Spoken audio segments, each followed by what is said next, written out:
It's on here now. The goalkeeper's beaten, and South Africa have done Shagger Sport 2010. ሰላም ጤና ይስጥልን እንደምናላችሁ የተከበራችሁና የተወደዳችሁ የሸገር ስፖርት ዊዝ አበበ ግደይ የዩቲዩብ ቻናል ቤተሰቦቻችን በያላችሁበት እጅግ አስደሳች ጊዜን እያሳለፋችሁ እንደሆነ ተስፋ እናደርጋለን። መልካሙን ሁሉም ለናንተ እንመኛለን። ታዲያ ይህንን ሸገር ስፖርት ዊዝ አበበ ግደይ የሚለውን የዩቲዩብ ቻናላችንን ሰብስክራይብ አድርጉት፣ የደውል ምልክቱን ተጫኑትና አዳዲስ ፕሮግራሞችን ስንለቅ መልእክት ይድረሳችሁ። ላይክ በማድረግ እንዲሁም ደግሞ ሊንኩን ለሌሎች በማጋራት በተከታዮች ቁጥር እንድንበዛ የምንሰራቸው ፕሮግራሞችም ብዙ ሰዎች ጋር እንዲደርስ የምታደርጉትን ጥረት አጠናክራችሁ ቀጥሉ እንላለን። እስካሁን ላደረጋችሁልን ድጋፍ፣ እገዛ እና እኛን ለማንቃት ለሄዳችሁት ርቀት በሙሉ ምስጋናችን ትልቅ ነው። በጣም እጅግ በጣም አድርገን እናመሰግናለን። እሺ ማንቸስተር ዩናይትድ ጋራ እንግዲህ የመጀመሪያ የፕሪሚየር ሊግ ጨዋታውን የሚያደርገው ማይክል ካሪክ የትኞቹ ተጫዋቾች የበለጠ ለእርሱ ምቹና ተመራጭ ይሆናሉ የሚለው ላይ በጣም ብዙ አስተያየት ነው እየተሰጠ የሚገኘው። በቀደመው ፕሮግራማችንም ላይ አንዳንድ ሀሳቦችን ስናነሳ ነበረ። አሁን ሊጠቀማቸው ይችላል ተብሎ የሚጠበቁ ተጫዋቾች እንደዚሁም ደግሞ የመጫወቻ ሚናንን በተመለከተ ሀሳቦች መሰጠታቸውን እንደቀጠሉ ነው። ለምሳሌ የኮቢ ማይኖ ጉዳይ በሰፊው የሚነሳ ነው። ኮቢ ማይኖ አሁንም እንግዲህ የተሰጠውን እድል በመጠቀም ለማንቸስተር ዩናይትድ የበለጠ አስፈላጊ ተጫዋች መሆኑን የሚያሳይበት ሁኔታ ተፈጥሯልና እንዴት ይህንን እድል ይጠቀምበታል የሚለው አንድ የሚነሳ ጥያቄ ነው። ሁለተኛው ብሩኖ ፈርናንዴዝ ከዚህ በፊት እንግዲህ ከሩበን አሞሪም ጋራ የጨዋታዎችን በሚያደርግበት ሰዓት የመጫወቻ ሚናውና ከዛ ሩበን አሞሪም ከመምጣታቸው በፊት ደግሞ ያደርግ የነበረውን የጨዋታ እንቅስቃሴና የመጫወቻ ሚናንን በተመለከተ ሀሳቦች በጣም በአብዛኛው እየተሰጡ ነው የሚገኘው። ለማንኛውም በማንቸስተር ዩናይትድ ቤት እንግዲህ ካሪክ ያው ትላንትናም ስናነሳው ነበር የመጀመሪያ ጨዋታውን ሲያደርግ የሚጠቀማቸው ተጫዋቾችን በተመለከተ የተለያዩ መላምቶች ይሰጣሉ። ለምሳሌ እኔ ካየኋቸው መካከል አንደኛው ላሜንስ ያው ግብ ጠባቂ ነው። በኋላ መስመር ላይ ደግሞ 4 ተከላካይ ተጫዋቾች አሉ። ዳሎት፣ ዮሮ፣ ማርቲኔዝ እና ሾው እነዚህን ይጠቀማል ተብሎ ግምት አለ። መሀል ላይ ካዚሚሮና ማይኖ እንደዚሁም ደግሞ ከነሱ ፊት ማቲያስ ኩኛ፣ ፈርናንዴዝ እና ዶርጉ ከፊት ደግሞ ሼሽኮ እነዚህን ተጫዋቾች ሊጠቀም ይችላል ተብሏል። ይሄ ሊሆን ይችላል የተባለ ነው። ግን ስታየው እንደ አማድ ዲያሎ እንደዚሁም ደግሞ ኤምቤሞ የመሳሰሉ ተጫዋቾችን ያላካተተ ነው። እንዲህ አይነት ነገር ይሆናሉ። ይሄ ፕሮባብል ላይን ነው የመሆን እድል የለውም። ግን የየራሳቸውን አስተያየት ለመስጠት የተለያዩ ነገሮችን መነሻ ያደርጋሉ ባለሙያዎቹ በዚህ ጉዳይ ላይ ሲናገሩ። ግን አሁን የማንቸስተር ዩናይትድ እና የማንቸስተር ሲቲ የነገ የኦልትራፎርድ ጨዋታ በጣም በጣም በጣም በታላቅ ጉጉት የሚጠበቅ ነው። ለማንቸስተር ሲቲ ከአርሰናል ጋር ያለውን የነጥብ ልዩነት ወደ 3 ለማጥበብ ቢያንስ አርሰናል እስኪጫወት ድረስ፣ ለማንቸስተር ዩናይትድ ደግሞ ህይወትን ከካሪክ ጋር በጥሩ ሁኔታ ለመጀመር በጣም በጣም ወሳኝ ነው የሚሆነው። ማንቸስተር ዩናይትድ በሲቲ እና በሱ መካከል ያለውን ፉክክር ምናምን ብቻ ሳይሆን ደግሞ የውድድር ዓመቱን ግብ ወደ ቻምፒዮንስ ሊግ የመሳተፍ ወይም የመመለስ ፍላጎቱን ለማሳካት እንደነዚህ ያሉ ጨዋታዎች ላይ ጥሩ ውጤት ማምጣት ይጠበቅበታል ነው። ግን በዚህኛው ምዕራፍ በነገራችን ላይ በነገ ፕሮግራማችን ላይ በጣም ዘርዘር ያሉ ነገሮችን በዚሁ የማንቸስተር ደርቢ ጨዋታ ዙሪያ በዝርዝር የምናነሳ ነው የሚሆነው። ከዛ ጎን ለጎን ግን የማንቸስተር ዩናይትድ እና የካሪክን ጉዳይ በተመለከተ አንድ ማንቸስተር ዩናይትድ ቤት ውስጥ አሁን በጣም ብዙ ሰዎች እየሰለቻቸው የመጣ ነገር አለ። ይህ የቀድሞ ተጫዋቾች ማንቸስተር ዩናይትድ ላይ ወይ የሚያማርቱበት ወይም ደግሞ ቡድኑን የማያረጋጋ ገና ምንም ነገር ሳይታይ ጀምሮ የሚዲያ አቴንሽን የሚስብ ወይም ኮንትሮቨርሲ ሊያመጣ የሚችል አላርለም የሚሰጡትና የሚናገሩት ነገር አለ እና በዚህ ነገር የማንቸስተር ዩናይትድ የቀድሞ ተጫዋቾች የእውነት ለመናገር ተሰልችተዋል። ለምን ነው እንደዚህ የሚያደርጉት? አሁንስ አስጠሉ ምናምን ብሎ የሚናገር በጣም ብዙ ሰው አለ። አሁንም የማይክል ካሪክን መሾም ተከትሎ እንግዲህ ያው የሮይኪንን አስተያየት አይታችሁት ከሆነ አላውቅም፣ ሮይኪን የማይክል ካሪክን መቀጠር ተከትሎ ኦቨርላፕ ላይ በነበራቸው ውይይት ካራገር አለ፣ እንትና አለ፣ ጋሪ ኔቭል አለ፣ ሮይኪን አለ፣ ኢያን ራይት አለ፣ እነዚህ ሁሉ አሉ እና እነሱ ባሉበት ከዚህ በፊት እንደ አንዳንዴ የሮይኪን አይነት ልብና የሮይኪን አይነት ሜንታሊቲ የእውነት ባለመታደል የሚኖረሽ ሜንታሊቲ ነው። ያልታደልሽ ስትሆኚ የሚኖርሽ ነገር ነው። የዛሬ 12 ዓመት ያጋጠመ ነገር አንስቶ ነው የሚሳደበውን ማይክል ካሪክንና ባለቤቱን ጭምር ማለት ነው። የዛሬ 12 ዓመት ሁለቱም የማንቸስተር ዩናይትድ ሆነው ማንቸስተር ዩናይትድ ቤት ውስጥ ያገለገሉ ተጫዋቾች ናቸው እና ማንቸስተር ዩናይትድ በአንድ የአውሮፓ ቻምፒዮንስ ሊግ ጨዋታ ተሸነፈ። ያንን ሽንፈት ተከትሎ አስተያየት ሲሰጥ ካሪክን ተችቶታል። ሮይኪን ነው የሚተቸው። የዛሬ 12 ዓመት ነው የምልሽ በ2014 እና ያኔ እሱ ላይ የሰነዘረውን ትችት ተከትሎ ሚስቱ በሶሻል ሚዲያ ላይ ትገባና ሊሳ ትባላለች፣ የሮይኪን የማይክል ካሪክ ሚስት ባሏን ዲፌንድ ለማድረግ አስተያየት ትሰጣለች። ከዛ በኋላ ልክ እንዳልሆነች ገባት። እዛ ውስጥ መግባት እንደሌለባት፣ እዛ ውስጥ መሳተፍ እንደሌለባት ታውቅና በሶሻል ሚዲያ ላይ ሮይኪንን የሚወቅስ የሮይኪንን ንግግር የሚወቅስ ጽሑፍ ጽፋ ነበር። እሱን አነሳችው፣ ለጠፈችው፣ ሰዎች አዩት፣ ከዛ መልሳ አነሳችው። ከዛ ቆይታ እንደውም በዚህ ነገር ውስጥ መግባት አልነበረብኝም አለች። በቃ አለፋል። የዛሬ 12 ዓመት አካባቢ ነው ይሄ የሆነው በ2014። አሁን ማይክል ካሪክ የማንቸስተር ዩናይትድ ጊዜያዊ አሰልጣኝ ግን እስከ ውድድር ዓመቱ መጨረሻ ሆኖ ይሄ ድል ሲሰጠው ተነሳበት። ስለ ሚስቱ ነው የሚያወራው፣ ስለ ካሪክ ነው የሚያወራው። ምናልባትም ቲም ቶኩን የምታወራለትም እሷ ልትሆን ትችላለች። አሁን ቢዛር ነው አሉ። አሁን በጣም ብዙ ሰዎች ቢዛር የሆነ ዊርድ የሆነ ንግግርን ስለ ካሪክና ስለ ባለቤቱ ሮይኪን ተናገራል። አሁን ይሄ ይኸውልሽ ማንቸስተር ዩናይትድንም አይረዳም፣ መብቱ ነው ሮይኪን ይህንን ነገር መናገር። ግን የሆነ የሚሰለች ነገር አለ አይደለ? ዝም ብሎ በሚረብሽ ነገር እንደ ፐርሰናሊቲውን በተመለከተ ሰዎች አስተያየት እንዲሰጡ ወይም እንዲያስቡበት ያደረገ ብቻ ስለማን ስለ ሮይኪን አዎ። ግን ሚዲያ ሲያገኘው አሁን ሮይኪን እንዲህ ያለ ብሎ ሊለው ነው፣ ካሪክን ሊመላለስ ነው። ዝምም ቢል ለሮይኪን መልስ መስጠት አልቻለም ነው፣ ቢናገርም የሆነ ነገር አለ ነው። አጀንዳ ነው የሚሰጡሽ። እዚህ ጋር እኮ በጣም ተራራ የሚያክል መስተካከል ያለበት አጀንዳ እኮ አለ ማንቸስተር ዩናይትድ ቤት ውስጥ። ከዛ ኢያን ራይት ጣልቃ ገብቶ የሆነ ነገር ሊያረጋጋ ይሞክራል። ቅርብነት አላት መሰለኝ ምናምን አይነት ነገር። አይ ምናልባት ቲም ቶኩንም የምታወራለት እሷ ናት ትሆን ትችላለች፣ እንትናት በአማርኛ ያለውን ልበለው ምንም ችግር ያለው አይመስለኝም። እኔ አይባልም ካልሽ በኋላ ይቅርታል አለ። ክፍት አፍናት አለ፣ ልቅ አፍናት አለ። ያቺን የ12 ዓመት በፊቷን አንስቶ እኮ ነው የሚናገረው። ገብቶሻል ብለሽ አሁን ይሄ በቃል አይደለ መስመር አልፈሽ ሄደሽ እንደዚህ አይነት ነገር ስትናገሪ ሮይኪን ስለሆንሽ አንድ ዝም ብሎ ስሜቴን የያዘው ነገር ስለሆነ ነው ይሄንን የምነግርሽ። እንደዚህ ብሎ ተናገረ አሁን በዚህ ጉዳይ ላይ እና ኤዲ ሃው ነው መቀጠር ያለበት ሲል ነበረ። ኤዲ ሃውን ለምን እንደሚወድ ሲያስረዳ ነበረ።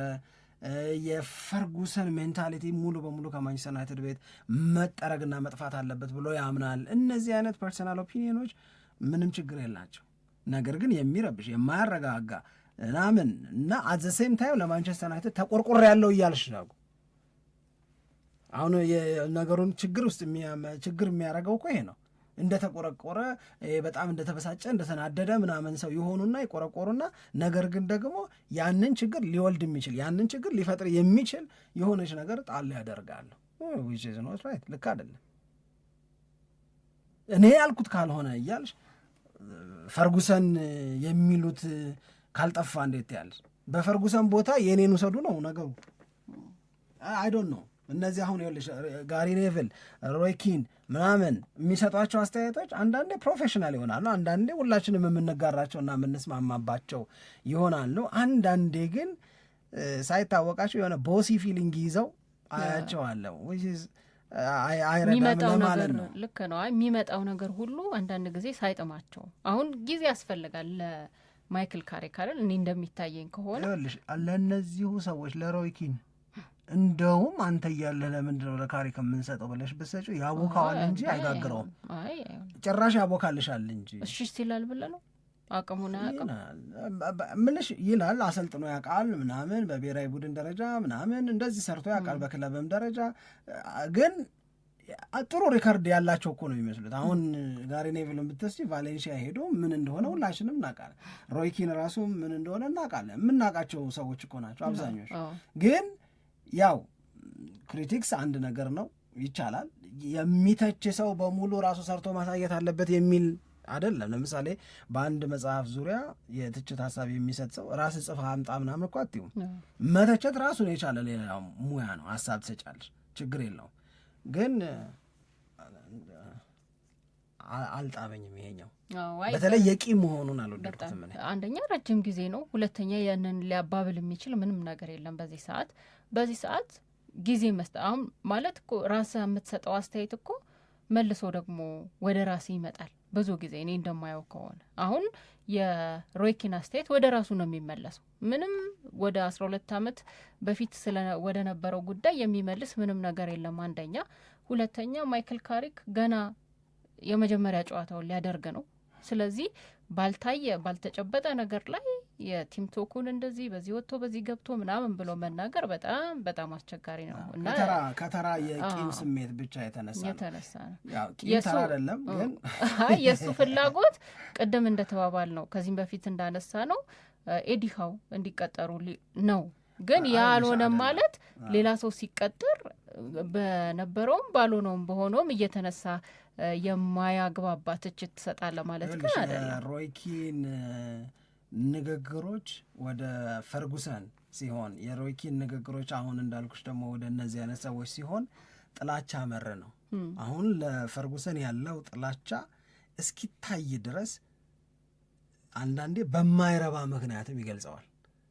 ለምሳሌ እሱ ፈርጉሰንን በተመለከተ አለማክበር ከፈለገ አለማክበር ይችላል። ለሰውየው የሚገባውን ክሬዲት አለመስጠት ከፈለገ አለመስጠት ይችላል። ጋሪ ኔቪል ቦስ ብሎ ሲጠራው ለምነው ቦስ ብለህ የምጠራው ምን ስለሆነ ነው ቦስ ብለህ የምጠራው ብሎ የሚከራከር ሰው እኮ ማለት እንዴ ለእኔ እንደዛ ነው የሚሰማኝ ይላል። ያኛው ምንድን ነው አሁን ቦስህ ነው አሁን በፊት በለውሽ አሁን ምን ቦስህ ነው ምን ያገናኛቸዋል? አሁን ምን እንዴ ላይፍ ታይም እያከበራቸው የሚቀጥላቸው እሱም አሁን ብዙ ሰው ጋር ያለ አንድ በሽታ ልንገርሽ ችግር የሆነን ነገር መደገፍ አንቺ የምትደግፊው አለ። አንቺ መደገፍ የቻልሽውን ነገር እኔ መቃወም አልችለው ለምንድን ነው? እኔ መቃወም መብቴ ከሆነ አንቺ መደገፍ መብትሽ ነው። የእኔ የመቃወም መብት እንዲከበርልኝ እንደምፈልገው የአንቺ የመደገፍ መብት ደግሞ መከበር አለበት። ልክ ነው። እሱማ እውነቴን እኮ ነው። ደጋፊዎች መቃወምን ነውር ሲያደርጉ፣ ተቃዋሚዎች ደግሞ መደገፍን ነውር ሲያደርጉ ሳይ ምንድን ነው እየሆነ ያለው ምናምን የሚል ስሜት ይፈጥርብኛል። ለራስሽ ራስሽን ችለሽ ምክንያት ካለሽ በምክንያት ከሌለሽም በራስሽ ብቻ አካሄድ ተቃዋሚም ደግፊም የዛ ሳብቶ ያንን ራስሽን ዲፌንድ ታደርጊያለሽ ሲያስፈልግ። ታየው በቃ ይሄንን የሳሊባን ጉዳይ እናንሳ። በጣም የወደድኩት ሀሳብ ሳሊባ ስለሆነ ሳሊባ አስተያየት በጣም ነው የወደድኩት። ደክሞኛል አይደል? ደክሞኛል እንትንም አለው አይደል? ወይ ተቺ ነው በጣም እንደዛ ነው የተሰማኝ። ማለት የሆነ የሚጋባ ስሜት ነው ያለው። በጣም ደክሞኛል ብሏል ዊሊያም ሳሊባ። ሜዳ ላይ መጫወት ሜዳ ላይ አገልግሎት መስጠት አይደለም የደከመው፣ ለአርሰናል ደጋፊዎች ዋንጫን አለማሸነፍ ደክሞታል። አርሰናልን የፕሪሚየር ሊግ ሻምፒዮን ማድረግ አለመቻል ደክሞታል እና ከዚህ የድካም ስሜት መውጣት ይፈልጋል። እንዴት ቆንጆ አድርጎ እንደተናገረው ልነግርሽ አልችልም። ይሄ እኮ በቃ እኔ እንደዚህ አይነት ስሜት ነው እኮ የሚያስፈልገው ነው የምልሽ። አሁን ተጫዋቹ እንዲህ አይነት ስሜት ካለው እንዲህ አይነት ስሜት ላይ ከሆነ አርቴታ ታድሏል ነው የምለው በቃ እኔ። ምክንያቱም አርቴታ መስት ዊን ሲዝን ነው መሆን ያለበት። ቻምፒዮንስ ሊጉን ሊሆን ይችላል፣ ፕሪሚየር ሊጉን ሊሆን ይችላል። ዩ ሃቭ ቱ ዊን ምናምን ተብሎ ፕሬሸር ላይ ነው ያለው። ተጫዋቾቹም ይገር ናቸው የእሱን ያህል ካልሽ እነዚህን የጓጓ አሰልጣኝ፣ ግዴታ ውስጥ ያለ አሰልጣኝ፣ ራሱን ግዴታ ውስጥ የከተተ ተጫዋች ይዘሽ ዋንጫ ማሸነፍ ቢያንስ አይከብድም። በጣም ደግሞ ይህንን አስተያየት የሰጠው ከቸልሲ ጋር ጨዋታቸውን አድርገው ከጨረሱ በኋላ ነው፣ በካራባው ካፕ ማለት ነው። እና እዛ ጨዋታ ላይ እኔ በደንብ ሳሊባን አይቼው ነበር። እንደውም በጣም አንድ የሚገርም ሙከራ ሁሉ አድርጎ ነበር። ወደፊት እየመጣ ይጫወት ነበረ፣ ብዙ ጊዜም ያደርጋል እንደዛ። ግን ከረጅም ርቀት የሞከረው አንድ በጣም የሚያምር ኳስ ነበር። ጎል ቢሆን የምትመኛቸው አንዳንድ አሉ አይደለ? ጎል ቢሆን በቃ የጎሉ ማማር ምን ሊሆን እንደሚችል እያሰብክ የምትመኘው አይነት አንዳንድ ሙከራዎች አሉ። ያን አይነት ሙከራ ሁሉ አድርጎ ነበር። ጨዋታው ላይ በጣም ጥሩ ነበር ሲያደርግ የነበረው እንቅስቃሴ። ለማንኛውም ግን እሱ የተሰማውን ስሜት እንዳልነው ወደ ትልቅ ዋንጫ ማምጣት መመንዘር ያስፈልጋል። ይሄ የሚጠቅመው ይቻላል። የሚጠቅመው ነገር ምንድን ነው? በእያንዳንዱ ጨዋታ ላይ ያለውን ነገር በሙሉ አውጥቶ እንዲሰጥ ያደርጋል። በቃ አሁን ከዚህ በኋላ ሁለተኛ ሆኖ መጨረስ ተገቢ አይደለም የሚል ሀሳብ አለው። እንደምናስታውሰው ለ3 ተከታታይ ዓመት ያው አርሰናል ሁለተኛ ሆኖ ጨርሷል። 2 ጊዜ በማንቸስተር ሲቲ ተበልጦ፣ 1 ጊዜ ደግሞ በሊቨርፑል ተበልጦ ማለት ነው በውድድር ዓመቱ። በእነዚያ የውድድር ዓመታት ዋንጫ የማንሳት ከፍተኛው ጉዞ ላይ እንደነበረ ድልም እንደነበረው ደግሞ የምናስታውሰው ነገር ነው። ለማንኛውም ግን አሁን በቃ ይበቃል ነው የሚለው ሳሊባ በአስተያየቱ ላይ ሲናገር። ከ2022 ጀምሮ የቡድኑ ዋና ቋሚ ተሰላፊ ነው በመከላከል መስመር ላይ። በዛ ላይ ደግሞ በቃ እንደ ምልክትም ነው የሚታየው። ሳሊባና ገብርኤል ማጋሌሽ ካሉ የሁለቱ ጥምረት ምን ማለት ነው የሚለውን ሁላችንም የምንረዳው ነገር ነው። ስለዚህ የኤፍኤ ካፕ ዋንጫ አርቴታ አንስተዋል ገና እንደመጣ። ከዛ በኋላ የኮሚኒቲ ሺልድ ዋንጫ ነበሩት። ግን አሁን የሚፈለገው ዋንጫ ግን ወይ የፕሪሚየር ሊግ ነው ወይ ሻምፒየንስ ሊግ ነው ወይ ኤፍኤ ካፕ ነው ወይ ካራባው ካፕ ነው። ስለዚህ እነዚህን ሂደቶች በተመለከተ እሱ ሲናገር በቃ ሁለተኛ ሆኖ መጨረስ በጣም ከብዶኛል። እንደውም ቃል በቃል ያለው ነገር ምንድን ነው? በተለያዩ መገናኛ ብዙሃንም ላይ ርዕስ የተሰጠው ማይ ፖኬት ወዝ ኢምፒቲ ብሎ ነው የተናገር። በቃ ትለፋለ መጨረሻ ላይ ግን የምታገኘው ነገር የምታሳየው ነገር የለህም። እና ይሄ እንዲሆን ከዚህ በኋላ መፍቀድ የለብንም ብሎ አስተያየቱን እንደዚሁ ሰጥቷል። እንደምናውቀው አርሰናል በካራባው ካፕም በኤፍኤ ካፕም ሻምፒየንስ ሊግም እንደዚሁም ደግሞ በፕሪሚየር ሊግም ትልቅ ዋንጫ የማንሳት እድል ካላቸው ክለቦች መካከል አሁን በቀዳሚነት የምናነሳው ነው። እሱም ይናገራል። እንደውም ለአንድ ዋንጫ ብቻ አይደለም ከዚህ በኋላ መታገል ያለብን የሚል አስተያየት እንደዚሁ እየሰጠበት ነው። እሱ በዚህ በአስተያየቱ ላይ እንደሚናገረው ከሆነ 4 ዋንጫ የማንሳት እድል አለን። ሁሉንም ዋንጫ እስከ መጨረሻው ድረስ ታግለን ለማንሳት ትልቅ ጥረት እናደርጋለን። ይህንን ደግሞ ዋንጫ በማሸነፍ ማረጋገጥ ይኖርብናል ትግላችንን የሚል ሀሳቡን የሰጠበት ነው እና ብዙ ሰዎች ተቀባብሎታል። በነገራችን ላይ የሳሊባን አስተያየት እኔ ከዚህ በፊት ሀሳብ ስንሰጥ አርሰናል በዚህ የውድድር ዓመት ዋንጫ ባያነሳ ምንም ዋንጫ ባያነሳ ምንድን ነው የሚፈጠረው ነገር ስጋቱ ተብሎ ውይይት ስናደርግ አንድ ከሚታየን ነገር መካከል አንደኛው ተጫዋቾች ፍራስትሬት ሊያደርጉ ይችላሉ የሚል ስጋት ነበረኝ እና በሌላ መንገድም ደግሞ አንድ ዋንጫዎችን ለማሸነፍ ያለውን ፍላጎት እንዳሳየኝ ሁሉ በተቃራኒው ደግሞ ዋንጫ ሳያሸንፍ ቢቀር ምን አይነት ፍራስትሬሽን ውስጥ ሊገቡ ይችላሉ የሚለውንም ትንሽ የጠቆመ አስተያየት ይመስለኛል። በጣም ይጠቆማል። ግን እኔ ደግሞ የማድረግ አቅማቸውን ያሳድጋል ነው የምለው። እኔ የቆጨው ቅድም ብዬሻለሁ፣ አሁን ይህንን ጉዳይ ከመነጋገራችን በፊት የቆጨው ፊል ያደረገ የተሰማው እንደዚህ ያሉ ቁጭት ስሜቶች ውስጥ የገባ ሰው የማድረግ እድሉ በጣም በጣም በጣም ሰፊ ይሆናል የሚለውን በደንብ ከሚያምኑት ሰዎች መካከል ነኝ እና የዊሊያም ሳሊባን ሀሳብ የወደድኩትም ከዚህ አንጻር ነው። ይህንን የአርሰናል ደጋፊዎች የሚጋሩትን ፔን እሱም ፊል አድርጎታል። ስለዚህ ይህንን እነሱ የሚጋሩትን ፔን ፊል ካደረገው ኢትስ ሄልፒንግ ይረዳል። ምንም ጥያቄ የለውም። ለምን ያልሽኝ እንደሆነ ከዚህ በመነሳት ወደ ማይቆጨው አሁን ለምሳሌ አንቺ ባይሳካ ፍራስትሬሽን ነው አይደል? እዛ ፍራስትሬሽን ውስጥ መግባት ስለሚጠላ ስለማይፈልግ ላለመግባት ሲል ይሄ የእሱ ብቻ ሳይሆን የሁሉም ስሜት ነው ብለን ብንወስደው ትክክል ነው የምንሆነው ብዬ ነው የማምነው። የሁሉም የአርሰናል ተጫዋቾች ስሜት ነው። ይህንን የውድድር ዓመት አምና እኮ እነ ሳካ ሲሉ ነበረ ይህንን የውድድር ዓመት የግድ የሆነ ነገር ማሸነፍ መቻል አለብን። አንዳንዴ ለደጋፊ ብለሽም እኮ አይደለም የእውነት ለመናገር አንዳንድ ጊዜ መሳቂያም እኮ ትሆኛለሽ። የማይችል ተብለሽ መጠራት ማንም ናቹራሊ ማንም አይፈልግም። የማይችል ተብለው የመጠራት እድልም እኮ ሊኖራቸው ይችላል። ስለዚህ ይሄንን እንዳይመጣ ወደ እነሱ ማድረግ የሚኖርባቸው ይመስለኛል። ስለዚህ ለእኔ በጣም በጣም በጣም በቃ አሪፍ ነው እና አርሰናል